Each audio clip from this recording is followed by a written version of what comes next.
చిత్తూరు జిల్లా పుంగనూరులో వెంకటేశ్వర మత్స్య సహకార సంఘ సభ్యులు జాతీయ మత్స్య దినోత్సవ వేడుకలు నిర్వహించారు.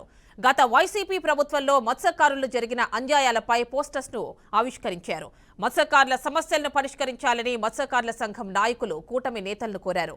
మత్స్యకారుల జీవనానికి కావాల్సిన బ్యాంకు రుణాలు కల్పించి పనిముట్లు ఇవ్వాలని, కబ్జా అయిన చెరువులను మత్స్యకారులకు అందేలా చర్యలు తీసుకోవాలని ప్రభుత్వాన్ని వారు డిమాండ్ చేశారు.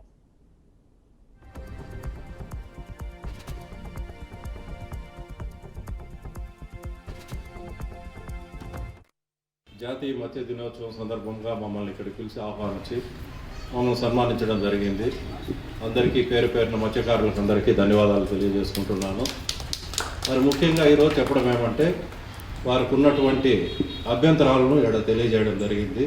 వారికి మత్స్యకారులు కాబట్టి వాళ్ళకి కావాల్సినటువంటి చెరువులు, వాటికి సంబంధించినటువంటి ఏమన్నా టెండర్లు ఇలాంటివి జరిగినప్పుడు వాళ్ళకు మాత్రం ప్రిఫరెన్స్ ఇచ్చే విధంగా ఎంఆర్ఓ గారితో మాట్లాడి తగు చర్యలు తీసుకుంటామని మీకు తెలియజేస్తున్నాను.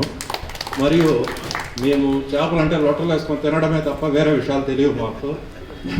కానీ ఈరోజు ఇది ఒక దినోత్సవంగా గొప్పగా జరుపుకుంటున్నారు కాబట్టి మీకు అందరికీ పేరు పేరున నా హృదయపూర్వక నమస్కారాలు తెలియజేసుకుంటూ ఈ అవకాశాలు మన బీసీ సోదరులైన మత్స్యకారులు ఈరోజు 5 సంవత్సరాల నుంచి ఇంత మాత్రం ప్రోగ్రాం పెట్టింది ఎప్పుడూ లేదు.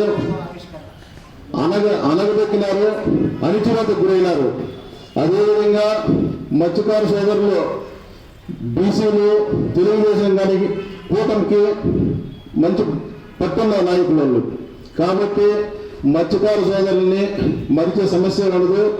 మీ విషయం చల్లబామణ గారి నుంచి హైకమాండ్ దృష్టికి తీసుకుపోతాం. మీకు ప్రభుత్వం నుంచి ఏమేమి అవకాశాలు ఉన్నాయో అన్నీ మీకు దగ్గరుండి చూపిస్తామని చెప్పి మా నాయకుడు చల్లా బాబునగర్ గారి నుంచి చూపిస్తాము. త్వరలోనే ఆయన్ని కానీ మీ విషయాలు మేము చర్చిస్తాము.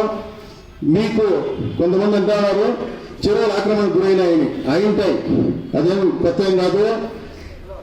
ముందు వాళ్ళ